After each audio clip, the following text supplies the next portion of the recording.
Dia bingung mau mulai yang mana dulu, mau benahin yang mana dulu gitu, Coach. Caranya gimana sih, Coach?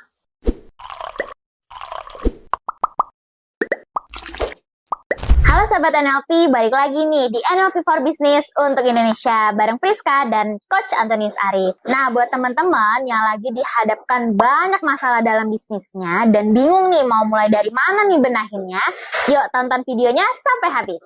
Langsung aja kita chit-chat bareng Coach Antonius Arif. Halo Coach. Halo. Nah, gini nih Coach. Kalau misalkan seorang business owner nih Coach, lagi dihadapkan banyak masalah, seabrek-abrek deh dalam bisnisnya itu. Terus dia bingung mau mulai yang mana dulu, mau benahin yang mana dulu gitu Coach. Caranya gimana sih Coach? Sebenarnya kalau pakai metode kita memahami cara otak berpikir, cara otak bekerja, bahwa kita tidak bisa memikirkan semua hal sekaligus. Oh ya. Karena nggak mungkin tuh. Ya. Maka yang harus dilakukan adalah kita harus melihat adalah faktor ungkit, daya ungkit. Oke. Daya ungkit. Jadi misalnya dari seluruh masalah yang datang, mana yang bisa meningkatkan dulu daya ungkit, itu yang difokuskan utama. Oh, oke. Ya, misalnya contoh, ketika misal kita mau memperbaiki satu hal, yang harus kita lihat adalah hal itu akan berdampak nggak ke bagian lain. Oh, oke. Kalau tidak berdampak dengan bagian lain, yang nggak usah difokuskan dulu. Jadi kita fokuskan yang paling langsung berdampak. Oke, yang besar dulu gitu ya Coach? Betul, saya ambil contoh. Misalkan contoh ada perusahaan besar, dia punya problem. Memang betul, kalau ada perusahaan ada problem, biasanya ada beberapa company besar yang mereka akan fokus adalah meng-cut cost budgetnya. Meng-cut cost budget. Ya, jadi cost budgetnya berapa, di-cut cost atau cut budget untuk pengeluarannya tidak terlalu besar.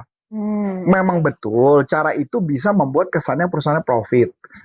Tapi kalau saya pribadi itu tidak akan menyelesaikan masalah. Karena akan menyelesaikan masalah itu sementara. Gitu ya. Efisiensi itu namanya efisiensi ya. Efisiensi perlu nggak? Perlu.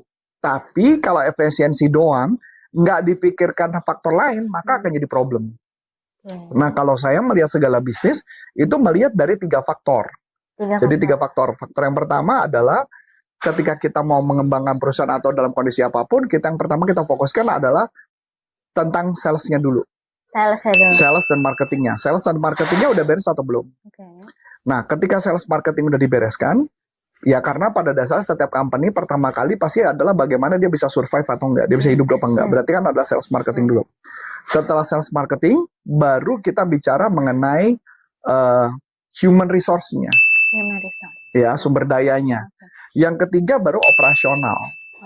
Yang baru dibereskan. Jadi kalau 3 tersebut gak dibereskan percuma. Jadi makanya kalau saya akan mengeceknya adalah mana yang berdampak paling besar yang mempengaruhi dengan omset. Makanya saya akan mengatakan kalau perusahaannya dalam kondisi kesulitan, biasanya yang diperbaiki adalah bagian pertama dulu adalah berkaitan dengan bisnisnya dulu. Bagaimana cara penjualannya, gimana cara omsetnya, itu dulu yang digarap. Karena begitu dia dapat duit, semua masalahnya juga akan terselesaikan. Ya walaupun nanti akan dibahas. Saya ambil contoh lagi. Saya beberapa waktu lalu sempat nonton tentang kejadian tentang Toshiba. Ya ada perusahaan Toshiba. Kayaknya juga dia mengalami kondisi yang kurang bagus. Nah Toshiba yang dia lakukan adalah dia bisa beli perusahaan, dia mungkin bisa kerja sama apa atau buat apa. Tapi pertanyaan balik lagi, kalau penjualan yang nggak happen ya percuma. Karena segala apapun yang paling penting adalah penjualan yang bukan. Kalau istilahnya gini, hemat budget. Oke, hemat budget. Mau sampai berapa lama kita bisa hemat budget? Karena suatu saat akan jadi bom. Jadi masalah kan. Makanya kenapa yang harus dipentingkan adalah bagaimana penjualannya. Itu dulu yang difokuskan. Nah, kalau tips dari NLP-nya sendiri untuk business owner-nya? Ya tadi, kalau business owner kan balik lagi ya. Kalau NLP, kata konsepnya adalah kita fokuskan mana yang paling berdampak dulu. Yang tidak berdampak jangan. Karena kita tahu dari sudut otak bahwa manusia tidak bisa berpikir banyak sekaligus. Makanya itu yang dilakukan. Yang pertama. Jadi pikirkan rencana-rencana strategi apa yang berkaitan dengan peningkatan penjualan. Itu saja dulu yang harus dipikirkan. Karena konsep kan macam-macam ya. Mau pakai strategi bagaimana cara berpikir kreatif, bagaimana cara mengeluarkan ide, dan sebagainya. Intinya buat saya adalah kalau mama kita berbicara mengenai bisnis, kita cari dulu mana kekuatan kita, itu yang difokuskan. Udah itu aja dulu. Oke. Nah, itu kan berarti kita menentukan prioritas nih, kayak yang mana berdampak paling besar kan ini coach ya. Nah, kalau misalkan dari business owner-nya sendiri, dari pribadinya dia, karena kan istilahnya dia otak perusahaannya gitu loh coach, bisnisnya dia gitu coach. Jadi sebenarnya gini sih, pada dasarnya konsepnya balik lagi tetap sama ya. Kalau saya mau pakai perumpamaan, misalkan saya ambil contoh, kalau saya menggunakan tangan seperti ini gitu ya. Jadi kalau tangan, jadi saya mengarahkan ke sana, saya disuruh melihat fokus kepada tangan, maka apa yang terjadi? Saya fokusnya, anggaplah ya, ini problem, itu adalah peluang. Ketika saya lihat kepada problem, maka apa yang terjadi? Saya hanya fokus kepada problem, nggak bisa melihat peluang. Oke. Ya, seorang pemimpin harus yang dilakukan adalah apa? Dia harus melihat peluang, tidak bisa melihat problem. Kalau dia nggak problem, dia nggak akan bisa nyelesain masalah. Dia hanya melihat peluang apa yang bisa diambil, kondisi market yang lagi sulit, peluang apa yang harus diambil. Yang paling penting lagi kalau buat saya adalah, kalau saya ngelihatnya adalah citra dirinya si pemimpin itu sendiri. Karena kalau ditanya, yang akan misalkan itu kondisi itu terjadi pada perusahaan saya, yang akan saya pikirkan adalah saya ini siapa, saya ini seperti apa, kenapa saya mampu menghadapi seluruh masalah itu. Karena ketika dia terlalu terfokus pada problem, apa yang bakal terjadi? Mandek aja di situ. Mandek aja di situ. Makanya kenapa ketika mau ada kondisi apa, mau ada badai, mau ada ajan, mana hujan, apapun, yang fokusnya owner adalah hanya fokus pada peluang. Dia ngeliat peluang. It's possibility. Itu dong yang dilihat. Nggak ada hal yang lain. Yang ada kayaknya fokus peluang. Udah selesai. Nggak mau lihat yang lain. Kalau mama dia terfokusnya hanya fokus kepada, karena memang otak kita tidak bisa berpikir 2 atau 3 hal sekaligus saat bersamaan, nggak bisa. Makanya oleh sebab itu kita balik lagi fokus kita apa. Dan siapa diri kita, siapa identitas kita. Mungkin boleh jadi dia down, mungkin boleh jadi dia stres. Tapi balik lagi, siapa identitas dirinya. Siapa identitas dirinya, bagaimana cara dia keluar dari problem tersebut. Seperti gitu. Menemukan citra diri sendiri itu. Citra diri. Ya siapa dirimu? Siapa dirimu? Kita yang pikirkan ya coach ya. Iya dong, siapa dirimu? Kamu diri siapa? Mungkin dia bisa jadi punya luka. Mungkin dia bisa terluka. Makanya kenapa dia ada kejadian-kejadian terus, itu kan juga membuat seorang owner juga stres loh. Bukan buat seorang owner kan seperti ada problem kan, ada masalah.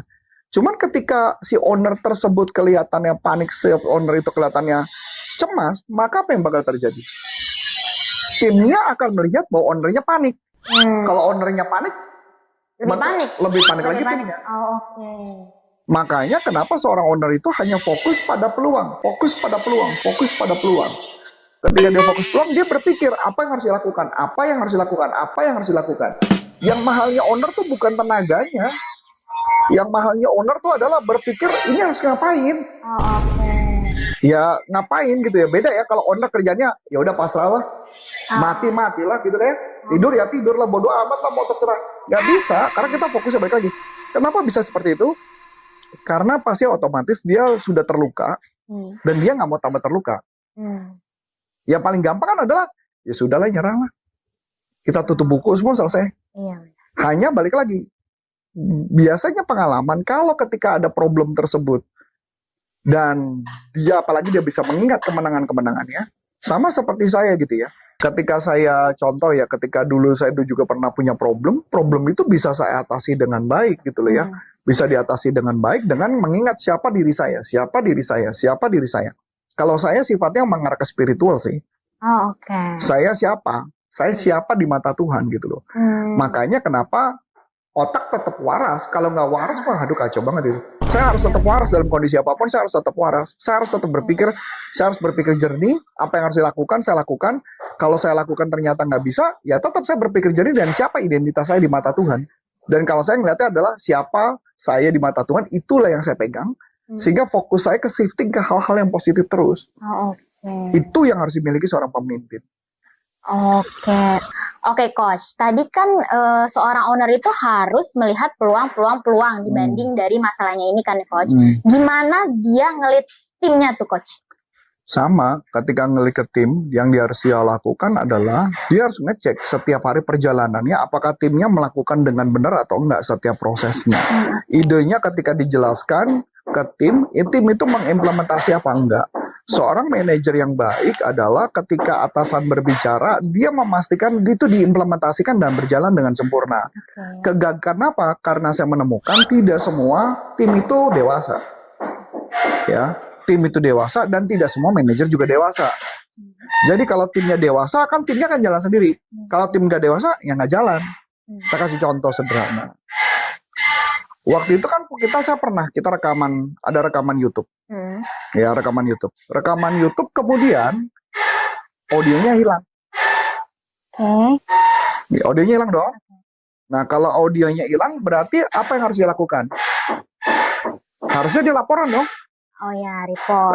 Tapi kalau nggak report artinya dia mengambil keputusan sendiri dong.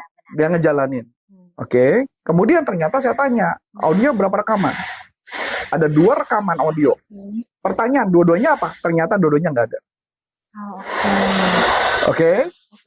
Kemudian saya ingat bahwa kalau mama kita rekaman seperti sekarang ini kan ada video lain yang seperti ini. Yang untuk memang dibuat dengan konten untuk real. Berarti ada audionya dong. Iya. Dua-duanya mengatakan, aduh saya nggak. Yang ngedit bilang, saya nggak proaktif untuk melakukannya. Kan nggak mungkin dong saya mengecek di lapangan kan? Betul dong? Betul. Pertanyaannya, kok bisa stafnya salah? Berarti kesimpulannya staff itu bisa dewasa nggak? Oh, enggak. Tidak. Enggak. Harusnya manajer ya dong? Manajernya harus Kok dewasa. manajer juga nggak ngecek? Berarti ini manajernya nggak dewasa. Oh, oke. Betul dong? Betul. Ya, makanya pertanyaannya, segala sesuatu berjalan ketika mereka semua menyadari bahwa ini adalah mesti ada kedewasaan ketika mau ngejar omset dong, betul dong? Kalau ada satu tim yang tidak bekerja sebagaimana mestinya, apakah akan berdampak jalannya bagus? Tidak. Dan ketika saya tanya, bukankah ada audio rekaman di handphone satu lagi? Kemudian tim saya mengatakan, iya ya Pak, kok saya lupa ya? Kan nggak perlu owner yang kasih tahu kan? Benar. Mau nangkep nggak? Nangkep. Yang artinya ada masalah, diem-diem aja nggak menyelesaikan. Iya. Ada masalah, ada jawaban, tapi juga tidak diskusikan. Iya. Mencoba diselesaikan dengan cara seni, bahkan mungkin saya curiga juga manajernya nggak tahu ada masalah itu. Oh. Sampai sini oke? Sampai sini oke. Berarti seorang pemimpin harus mengingatkan kepada para manajer untuk berjalan sebagaimana mestinya. Kalau nggak berjalan sebagaimana mestinya, gimana harusnya? Berarti orangnya memang sudah waktunya dia tidak perlu di situ kan? Ya nggak? Kondisi udah genting, kondisi udah gawat, ya kan? Yang namanya di bawah mana kalau staff itu pasti biasa ada tingkat kesalahan. Ya ketika ada kesalahan, ya tugasnya atasan yang harus tahu dulu pertama kali. Kok lucunya yang tahu pertama kali bisa owner gimana? Iya sih. Yang harusnya tahu pertama kali siapa? Manajernya. Kalau manajer yang bermasalah, harusnya manajer yang lapor nggak saya dong. Iya. Pak, maaf Pak, tim saya melakukan kesalahan gini-gini, betul nggak? Benar. Tapi kalau saya yang menemukan terus kesalahannya, berarti fungsi manajernya yang bertanya. Benar nggak? Masuk akal nggak? Benar. Nah, berarti pemimpin harus memastikan tim itu berjalan sebagaimana mestinya. Masuk akal dong? Ya nggak? Jangan sampai saya yang menemukan permasalahan. Ya enggak? Setiap organisasi memang ada permasalahan, tapi pertanyaan tugas pimpinan harus memastikan dia yang menemukan pertama kali permasalahan, dia yang menyelesaikan, sehingga makanya kenapa ketika ada goncangan perusahaan yang terjadi, semua bertanggung jawab. Jangan semua mendadak jadi angkat tangan mengatakan saya nggak tahu, betul nggak? Betul. Itu beneran. Nah, gitu teman-teman. Banyak banget nih yang sebenarnya harus dibenahi dalam bisnis kamu kalau misalkan kamu lagi terombang-ambing atau banyak masalah di bisnis kamu. Tapi tenang aja, Coach Arif bakal bantu di kelas Achieving Business with NLP. Jangan lupa chat Friska, nomornya ada di bawah ini. Ntar lewat nih. Ting. Oke, segitu dulu chit-chat bareng Coach Antonius Arif. Sampai ketemu di video selanjutnya dengan saya Friska dan saya Coach Antonius Arif, NLP for Business untuk Indonesia. Bye-bye.